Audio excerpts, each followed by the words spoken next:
Hello बच्चों, good morning, good afternoon. कैसे हैं आप लोग? बच्चों welcome to my YouTube channel best approach. बच्चों आज अपन स्टार्ट कर रहे हैं जो रिवीजन सीरीज़ अपने चलाई है क्लास 11th के बच्चों के लिए, 12th के बच्चों के लिए और रिपीटर स्टूडेंट्स के लिए। उसमें अगला टॉपिक अपन देख रहे हैं। तो आज अपना डिस्कशन है, 4 क्वेश्चन अपन करेंगे ट्रिगो फेज 2 के। बच्चों ट्रिग्नोमेट्रिक फेज 2 या ट्रिग्नोमेट्रिक इक्वेशन जो है काफ़ी इंपॉर्टेंट टॉपिक है।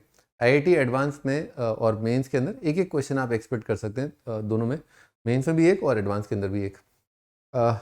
इसकी इम्पोर्टेंस ये है कि बीच बीच में कई सारे क्वेश्चंस जो हैं उसके अंदर इसका पार्ट आ जाता है कि जनरल सॉल्यूशन बताओ या इस इंटरवल में आंसर बताने, कितने आंसर आएंगे इस इंटरवल में। तो ये क्वेश्चन शायद आगे चल के, शायद क्या मतलब पक्का ही आगे चल के और भी कई क्वेश्चंस का छोटा मोटा हिस्सा बन के आ जाता है ना। तो ये इसकी इंपॉर्टेंस है। बच्चों आइए स्टार्ट करने उससे पहले step closer to achieving your dreams by cracking your state CET. तो स्टेट सीईटी में आप प्री बुक कर सकते हैं आज ही, 50% डिस्काउंट है। और बच्चों ये 1 नवंबर तक है। मेरा रेफरल कोड है MC सर लाइव, इसको यूज़ कर सकते हैं आप रजिस्टर करने के लिए। बच्चों कंप्लीट बहुत ही तोड़ू गेमिफिकेशन ऑफ क्विज जो आप लाइव खेल सकते हैं अपने दोस्तों के साथ। ठीक है, बहुत सारे लर्नर्स ने अपने को एक दूसरे के साथ, फ्रेंड्स का जो सर्कल रहता है, तो कंप्लीट किया और उनको बहुत मज़ा आया। मैंने खुद ने अपने स्टूडेंट्स जो अनअकैडमी प्लस पर उनसे पूछा तो सभी ने बहुत अच्छा फीडबैक दिया। बच्चों पेसर क्रैश कोर्स बैच जो है जेई मेंस और एडवांस के लिए आ रहा है। इसमें इंडिया के टॉप एडुकेटर्स हैं। 90 डे का क्रैश कोर्स है और ये 20 अक्टूबर ऑनवर्ड्स है। तो इसमें आप चेकआउट कर सकते हैं डिटेल्स वगैरह अनअकैडमी की ऐप डाउनलोड करके।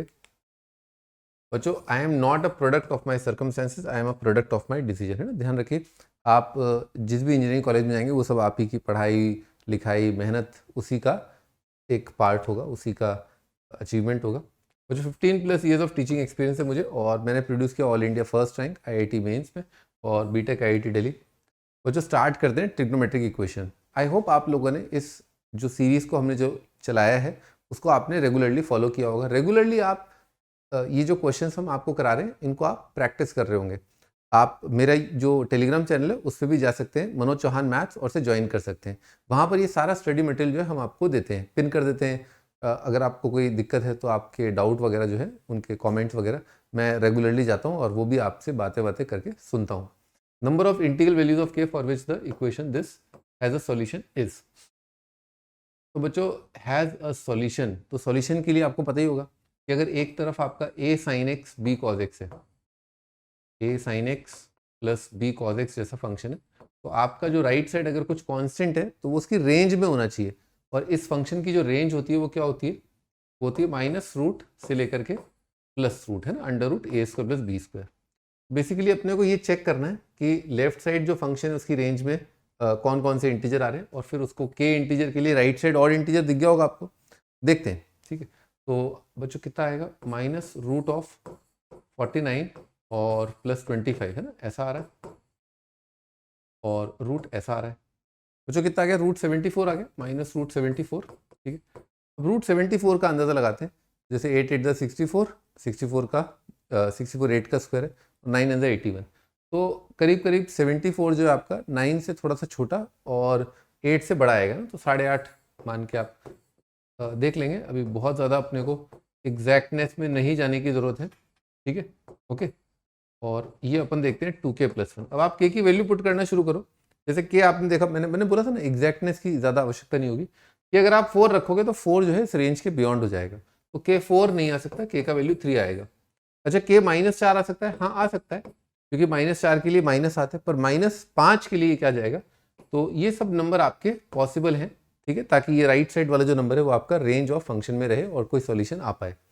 तो नंबर ऑफ वैल्यूज ऑफ के, अब आपको मैंने बताया था कि लगातार अगर इंटीजर आ रहे हैं तो एक ट्रिक बताई थी, लास्ट माइनस फर्स्ट प्लस 1, इससे आप कॉन्जिक्यूटिव इंटीजर्स की क्वांटिटी गिन सकते हैं। कितना आ जाएगा? 8 आ जाएगा। तो नंबर ऑफ इंटीग्रल वैल्यूज जो है के की वो कितनी है? 8 है, सॉरी, है ना, 8। ठीक, ये आपका आंसर। और एक मच्छर भी मर गया, एक क्वेश्चन भी हो गया, एक मच्छर भी मर गया। हाँ भाई, इफ थीटा 0 से 2π then the intervals of values of theta for which 2 sin square theta minus 5 sin theta plus 2 is positive. ये 2006 में आया था ये सवाल, है ना, अच्छा सवाल है। तो मुझे इसको सॉल्व करना है ना, तो क्वाड्रेटिक है बेसिकली। आप ये देखो कि प्रोडक्ट कितना आ रहा है, प्रोडक्ट आ रहा है 4 और सम कितना आ रहा है -5। तो कौन से दो नंबर है जिनका प्रोडक्ट ये और सम ये? तो दिख गया होगा आपको, -4 और -1 है ना, तो स्प्लिट कर लिए।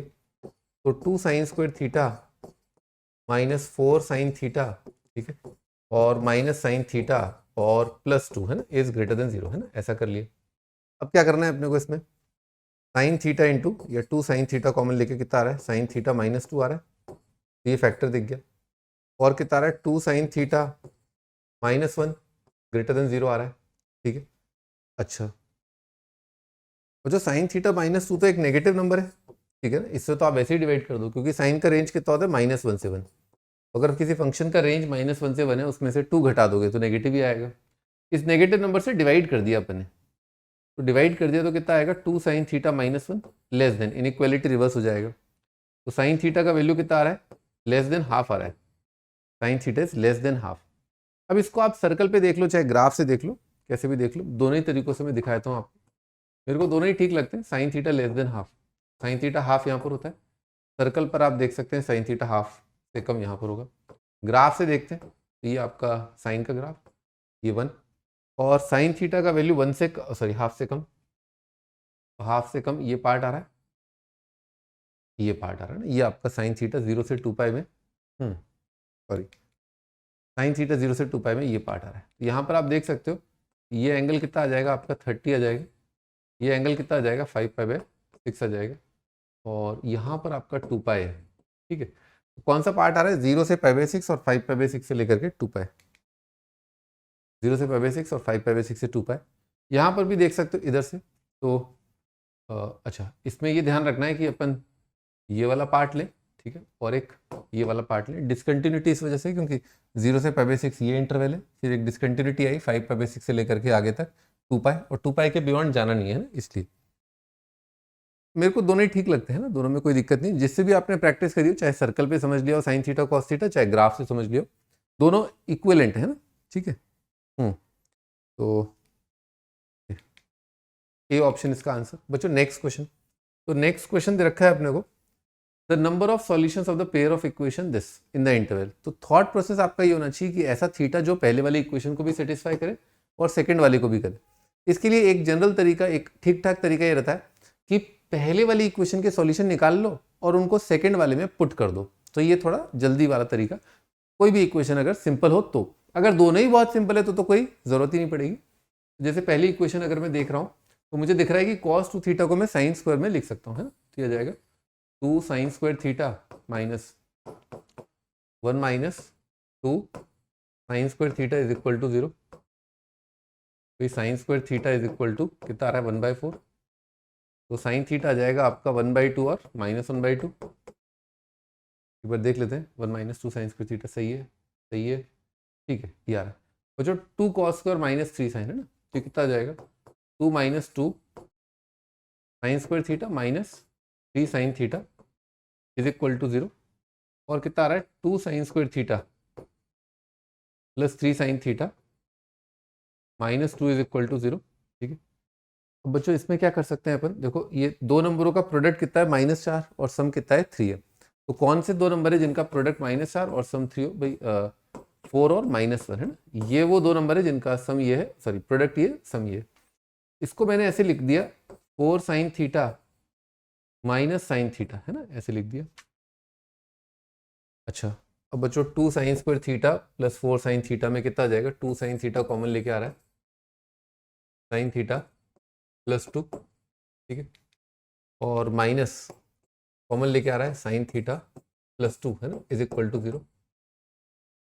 तो ये साइन थीटा प्लस 2 मल्टीप्लाइड में आ रहा है 2 sine theta -1 is equal to 0, ठीक है। और मुझे साइन थीटा ये तो हो नहीं सकता है ना, साइन थीटा कितना आएगा, हाफ ही आएगा। तो दोनों का जो इंटरसेक्शन है ना, थीटा छोड़ो अभी फिलहाल, है ना, अभी फिलहाल थीटा छोड़ो, वो तो अपने आप में एक सेट ऐसा होगा जहां पर साइन थीटा हाफ है, ऐसा थीटा। एक सेट ऐसा होगा जहां पर साइन थीटा माइनस हाफ है, ऐसा थीटा। और दूसरा सेट ऐसा है जहां पर साइन थीटा हाफ थीटा, ऐसा। तो आप समझ ही गए होंगे कि दोनों का जो इंटरसेक्शन पार्ट है वो अपने को ऐसे थीटा होंगे जहां पर साइन थीटा कितना आएगा, हाफ आएगा। दिस इज द इंटरसेक्शन, है ना, common solution of the pair. अब इसके 0 से 2 पाई में देखने अपने को, तो ये तो डायरेक्टली दिख रहा है कि एक फर्स्ट क्वाड्रेंट का एंगल आएगा विच इज 30 और एक सेकंड क्वाड्रेंट का एंगल आएगा which is pi minus pi by 6, है ना, यानी कि 5 पाई बाय 6। तो दो आंसर आ जाएंगे इसके, ठीक है, ओके। तो नेक्स्ट थीटा 0 से पाई। अब ये बच्चों एडवांस का सवाल है, ये बढ़िया सवाल है ना, इंपॉर्टेंट सवाल है। कई तरीके आपको मिल जाएंगे इसके अंदर, ठीक है, पर मैं आपको एक बहुत तोड़ू तरीका बताने वाला हूँ यहाँ पर, है ना, ध्यान से सुनना। तो sine x plus 2 sine 2x minus sine 3x is equal to 3। तो बच्चों अपने दिमाग में देखो, जैसे यहाँ पर साइन 2x आ रहा है ना, ठीक है, तो अपने दिमाग में ये आना चाहिए कि sign C minus sine D में लगा दूँ ताकि कुछ ऐसा एंगल जैसा बन जाए, ठीक है ना, एक 2x जैसा कुछ बन जाए, ठीक है। तो मैंने sine C minus sine D लगाया, वो कितना आएगा, 2 sine this minus this upon 2 multiplied by cos this plus this upon 2 plus 2 sine 2x है ना इज इक्वल टू 3। बच्चों 2 से डिवाइड कर दिए, और साइन ऑफ माइनस थीटा कितना होता है, माइनस साइन थीटा, तो 2 से डिवाइड करेंगे तो आएगा minus sine x multiplied by cos 2x plus sign 2x है ना इज इक्वल टू 3/2। चलिए आगे। अब बच्चों इसमें सोचने वाली बात ये कि है ना, आपका cos 2x आ रहा है और sin 2x आ रहा है ना, cos 2x sin 2x। अब अगर मैं इसको देखूं केवल, यानी कि minus cos 2x plus sign 2x को देखूं, तो ये फंक्शन का मुझे पता है कि मिनिमम वैल्यू है ना, ये नंबर हमेशा क्या है, -√2 से बड़ा, और इसका मैक्सिमम वैल्यू ये क्या है, √2 से बड़ा, ठीक। अच्छा, अगर ये फंक्शन हमेशा √2 से छोटा है, तो आप इमेजिन करिए ये जो क्वांटिटी यहाँ से यहाँ तक मैंने लिखी है, ये जो क्वांटिटी है, ये तो हमेशा ही छोटी होगी। किससे छोटी होगी, इससे छोटी होगी ना, sin 2x minus cos 2x से। कब, हम कौन से एंगल की बात कर रहे हैं, जब ये क्वांटिटी मान लो, ये क्वांटिटी मान लो √2 के बराबर हो गई, तो उस टाइम पर आपको पता ही है sine theta plus cos theta, √2 या अपना मैक्सिमा कब पाता है, जब दोनों का वैल्यू कितना हो जाए, बराबर हो जाए, और क्या हो जाए, 1/√2 1/√2 है ना, ऐसा हो जाए, ठीक है। इसका माइनस 1/√2 हो जाएगा, ठीक है, sign C minus sine D 2 sign C minus डी/2 cos, हाँ ठीक है, इसका माइनस 1/√2, यानी कि मेरे ख्याल से अगर sine theta plus cos theta की बात करें तो 3π/4 पर आपका ये मैक्सिमा आ रहा है। पर बच्चों जो भी आपने एंगल लिया हो, और जहां पर इसकी वैल्यू पॉजिटिव और 1/√2 या नेगेटिव या 1/√2 होगी, और साइन 2x की वैल्यू 1/√2 होगी, इस नंबर से माइनस साइन एक्स के मल्टीप्लाई होने से क्या होगा, ये क्वांटिटी जो है कम हो रही है, क्योंकि इसका मैग्नीट्यूड जो है, माइनस साइन एक्स का मैग्नीट्यूड क्या है, 1 या 1 से कम। तो ये क्वांटिटी हमेशा इससे छोटी होगी जब ये क्वांटिटी की हम बात करें मैक्सिमा की। ध्यान रखना, इन जनरल बात नहीं कर रहा हूं कि ये नंबर बड़ा है, ये नंबर छोटा है, ये नंबर बड़ा है, ये नंबर छोटा है, जनरल बात नहीं कर रहा हूं। ये नंबर तब बड़ा है जब मैं मैक्सिमा की बात कर रहा हूं। मान लो sine 2x minus cos 2x maximum value आती है उसकी, उस टाइम पर ये क्वांटिटी डेफिनेटली बड़ी होगी, ये क्वांटिटी डेफिनेटली छोटी होगी ना। I hope now it is clear. बच्चों जब यही आपका √2 ज्यादा से ज्यादा हो पाता है, तो इसका वैल्यू कितना है, 1.5, और इसका वैल्यू कितना है, 1.44। जब यही 1.5 नहीं हो सकता, तो ये कहां से 1.5 होगा, तो आंसर कितना आ जाएगा, कद्दू, ठीक है, 5 एम्प्टी सेट। ओके, ठीक है बच्चों, I hope you like the method. मिलते हैं अपन नेक्स्ट टाइम पे, और बच्चों ये वीडियो लाइक और शेयर करना जरूर कर देना, है ना। Okay, bye bye.